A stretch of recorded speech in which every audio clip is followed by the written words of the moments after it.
Amanda Palmer. This is 48 and I've come to Morocco's Red City. It's a North African metropolis, Marrakech. This exotically chic town has been a tourist magnet since the kingdom's independence from France and Spain in 1956. On this 48, we go behind closed doors to get a glimpse of modern life for Marrakechis. They say that things have changed. They have more freedom. And see how ancient magic still has a place in this Muslim society. We also cook with a chef who's challenging culinary tradition. Everybody asks the question, how they do that? And find out why karate is one of the country's most popular sports. Founded in the 11th century, Marrakech soon became known as a gateway to the Sahara Desert where nomadic tribesmen came to buy, sell and have a good time. It's always been known as a city of migrants and not much has changed there because recently there are a lot more migrants coming from one particular direction. Where once they came for a holiday, many Europeans are now moving in. To find out why, I met up with a true local. Wow! Hi, Amanda. Hi. How are you? Welcome to Marrakech. Thank you. Like most Marrakechis, Student Larson belongs to the region's indigenous ethnic group, the Berbers. Yes, I am Berber, yeah. Actually... Why do you laugh? Because everybody asks me this question. Are you Berber? Are you an Arab? Are you a Muslim? Are you an African? Well, I said this, I'm all of that. The Arabs brought Islam to the region in the 7th century and a way of life that's changed little in centuries. Now the post-colonial Europeans are bringing money. They have changed in Marrakech because they created a kind of atmosphere for creating jobs and investments for young people to work. And at the same time, they have, I can say, invaded the whole town. And demand for a special kind of property withstood the global slump. Shall I knock? It's a polite thing to do. We were meeting one of the very few Moroccan developers. Hello. Assalamu alaikum. Very sunny, beautiful. Oh, wow. And this is what it's all about. Morocco's traditional homes, the riads and dars. أقدم دار في المدينة بمراكش. It's one of the oldest houses here. These grand houses were built facing internal courtyards for a culture where the family is still central. ياخذوا الشمس منيتي يكون البرد He said that here is used mainly for women to have some air and to wash their clothes and houseworks. Long abandoned by Morocco's wealthy, one like this costs $1 million. Riyadh prices have gone up tenfold in a decade and many are now hotels. A lot of the riads have been done up by foreign investment. And you want Moroccans to be involved in this, don't you? Absolument. He's afraid that in the future the old town will be just for foreigners. This is a Riyadh, the American. Shall I put my head in? Yeah. Were you involved in this one? لا ما Just خدمتش أنا لا. This is. But he doesn't like this one. I don't know why. هذا ستان ستيل moi j'ai mon style donc. So that is a question of style. He prefers mainly to work with traditional, modest materials. At his 50th development. Is this it? Yeah, this is it. He showed us how he likes it done. There are two houses which are the same. Toujours en passion, toujours. He says that Riyadhs are like. Abdul Latif, he's all excited, isn't he? Yeah, I know. You've got all excited. J'aime ça. Abdul Latif's vision is realised by local artisans. Polishing this lime wall takes 2 weeks to complete. Do you enjoy seeing your native art come back to life? And of course, he's happy to take part in this operation of reviving this heritage. It also creates jobs for a country with 10% unemployment. It's beautiful. This is it. Downstairs. Vous voyez, ça c'est sec. It's the final step. So is this your paradise? هنايا اييه ولكن He said that this is a paradise, but he's thinking about the final paradise. So, Inshallah. on the day of judgment, yeah. This is what Muslims believe in, yeah.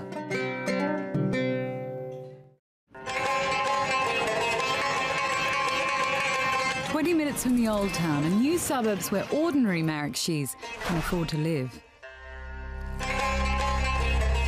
And we were meeting some women who, like their mothers and grandmothers, were consulting this sorceress, or a shuafa, who uses molten metal to predict their futures and fight the forces of evil. 21-year-old student Fatima Zahra was about to get some very bad news.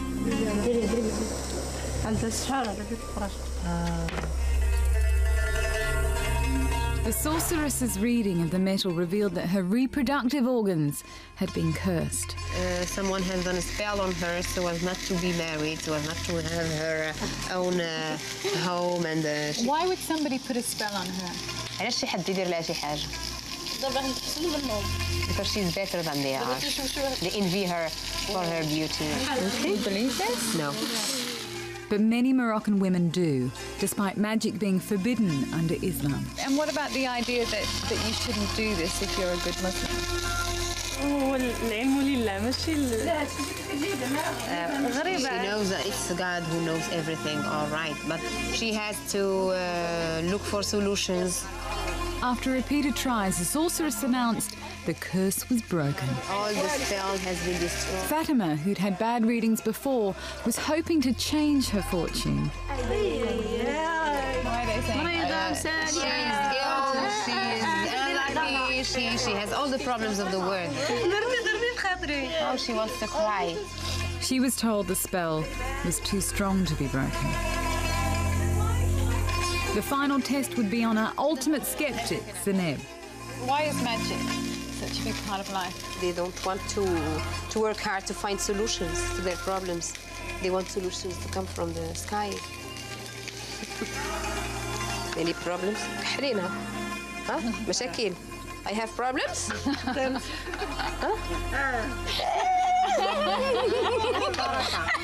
have problems. I didn't know.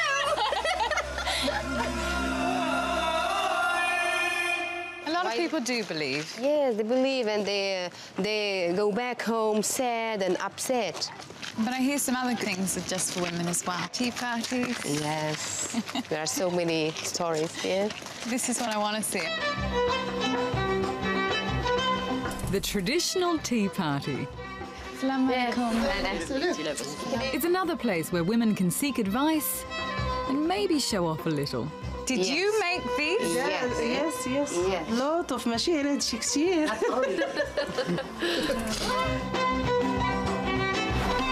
But what these young women need advice about is different from their elders. Women.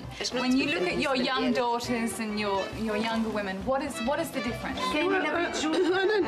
They say that things have changed. They have more rights, and the first right is freedom. None of them have saw the husband before getting married. Their mothers. Surprise! Did she have a good surprise? She was forced. 14 you were married. You had a baby at 15. But King Mohammed VI has radically reformed family law. This is so amazing. Raising women's marriageable age from 15 to 18 and giving women equal rights within marriage.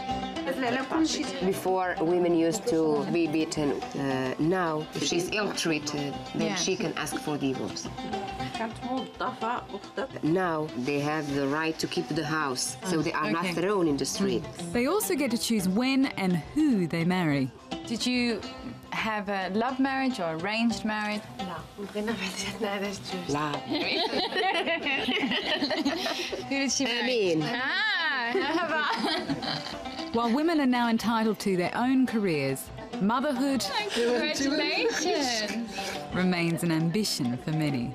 If man can provide the necessary for his children and his wife, he prefers to keep his wife relaxed at home. But the older generation does see a change.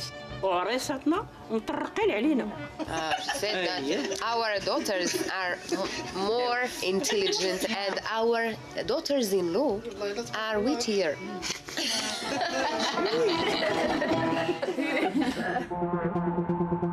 And I was going to need my wits about me as Larson took me for a training session at his dojo.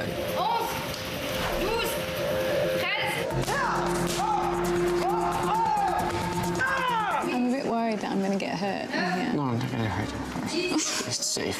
I'm not worried about you hurting me. I'm worried about her hurting me. Why? Because she looks tough. Black belt Fatima Zahra is one of 75,000 Moroccans who practice karate. And mixed karate classes are a sign of change in this traditional society. Larson has a year's karate experience under his yellow belt. I had none. It was obvious I needed one-on-one tuition. Fatima Zahra has been doing karate for 10 of her 23 years. It's really dangerous out there.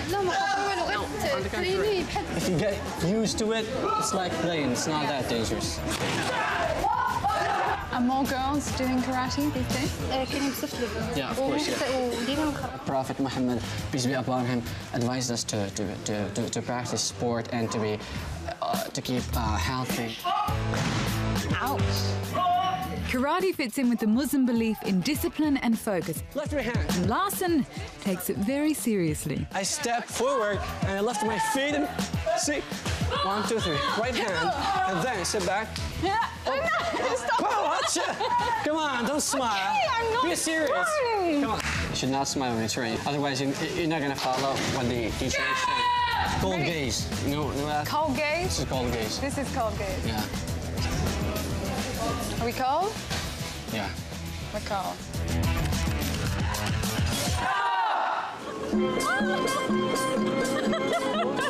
We left karate at not so high speed as Larson made final arrangements on the way. To the main square, Jamalfana, the heart and soul of Marrakech, for a typical boys' night out. So what are they doing there? These snails are boiled in water, and they are very tasty. He's having a bit of trouble on that one. Abdul dived in. Good? Yes, very good. The bigger it is, the better. See? Pull it. That's enough. Come on, what do you say? Better good. A bit like mussels. Spicy, They're salty. spicy. Like 11% of Moroccans, Larson's friends are getting further education. You want to be a teacher? That's me. You might be a teacher. Yeah, next year, inshallah, God willing. But many graduates remain unemployed and risk joining the 15% of people living below the poverty line. Shukran. There's quite a bit of poverty, I noticed, in Marrakech as well, like everywhere else. Wherever you go. Wherever you go, exactly. I mean, it's a common. Despite the global recession, tourism remains crucial to tackling poverty. I just have one question. I mean, what's the first image that you have? About Marrakech? I guess deserts, open to foreigners, Cobras right there in front of you. Food everywhere, spices. Shukran. Have a good time. Thank you. Good. Shukran. Shukran. Try it. Give it a go. Shukran.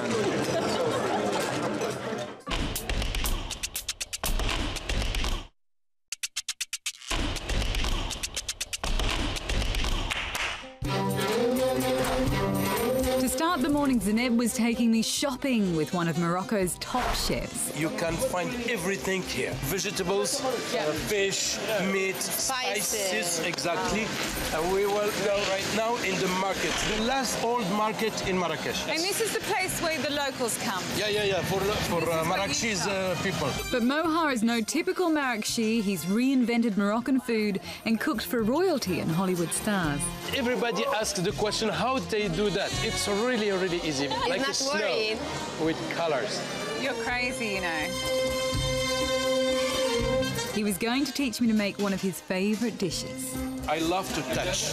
When you touch, you control the quality. Fresh. After, he taught me to shop. The taste. What are the main ones that you buy? Cumin, paprika, and saffron. I will show you the best paprika of the world. Red, really red paprika. Bless you. We'd be making a tagine or slow-cooked stew, and I was about to meet the main ingredient. Okay, I will buy a chicken for you. No, they're still alive. Let me get this right. You chicken and he slaughters in front of you. Yes. Oh. Come on. Okay, come on. I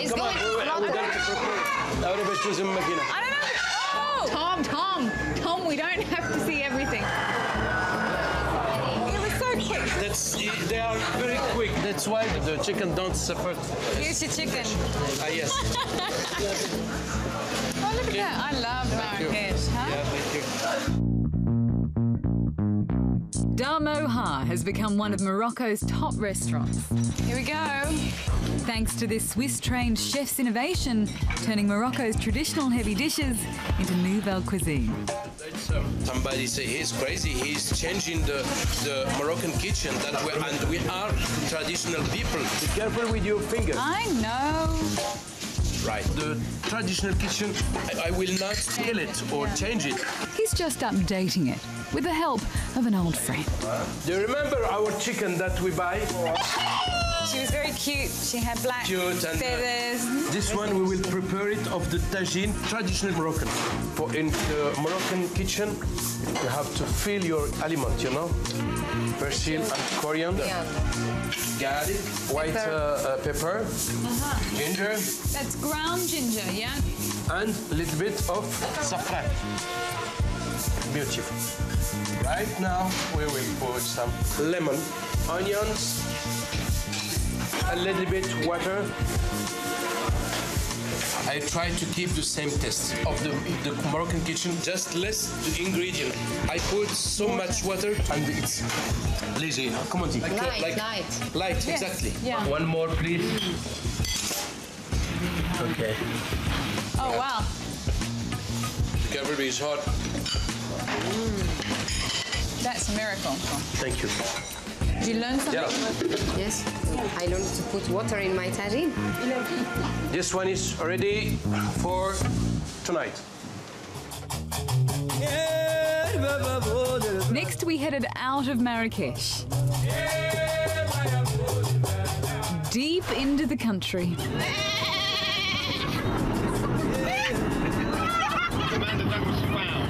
But reality soon intruded as we were fined for our wing mirrors.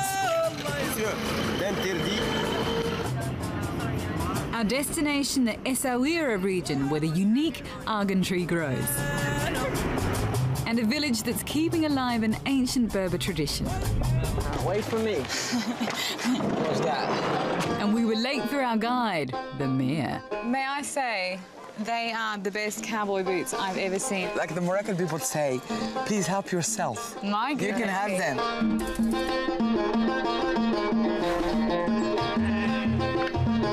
This is a typical Moroccan Berber village. Yeah. The inhabitants of Morocco originally were Berber. As mayor of nearby Essaouira, Asma runs a tolerant city where hippies flocked in the 60s. So you are the first female mayor in all of Morocco. Yeah. You survived. But it's challenging. I'm surviving.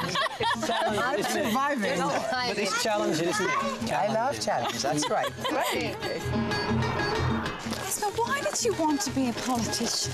I think, and I believe very much, we all have to help our country. We don't have any, I would say, natural resources. What we do have, it's the human potential that Morocco has. Asma wanted me to see a co-op where women are fulfilling that potential. This is Imintlit, Argan Oil Cooperative. Salam alaikum. For hundreds of years, the Berber women have been extracting argan oil by hand. Ask her how she manages not to hit her fingers. كيف السمكة الضربة؟ تعلمتي. She knows how to avoid breaking our nails. When private firms mechanized production, the Berbers lost nearly all their income from this unique oil that retails for up to $100 a litre. I hear it's good for wrinkles. Yes. Really? Yes, or it's really. I am sure. Whether you eat it or you just No, just put it in the skin. Yeah. Wrinkles will disappear. Disappear. Wow. Look at your beautiful. You're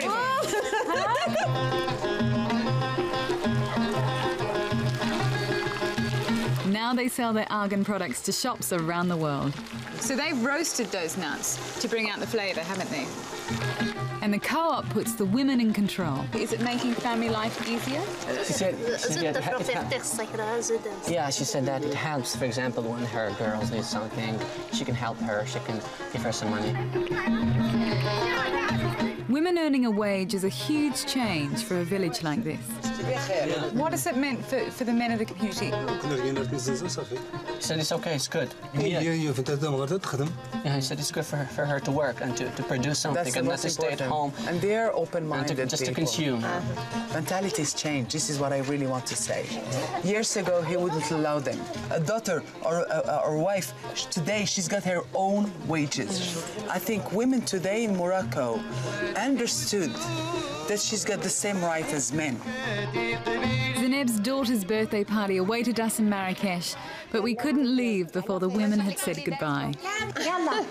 All of them. And our sound man. Goodbye. The party was in Marrakech's new town. We had to hide in the kitchen because the music's so loud outside. There it goes again. I asked him to. So tell me about Moroccan parties. People listen to loud music, forget about their daily lives for the sake of the moment, and that's all. Home parties are a big part of Moroccan social lives, as family and hospitality are deeply valued. How are you? We are here to share the happiness with Rima. Yes. Do you know Rima? Yes. Yes, she's so beautiful, isn't she? Yes.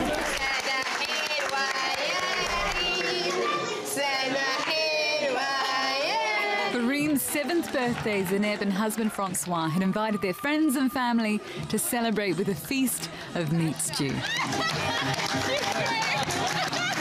When you guys are doing the Hassan was what was that called? What's that called? It's a Marakeshi way of, celebrating events. You have to follow a certain rhythm. But the rhythm was about to change with the arriving Gnawa van. Gnawa music was brought to Morocco in the 11th century by West African slaves. Its ancient rhythms are designed to induce a religious trance, but it's also a favourite for Marrakech parties.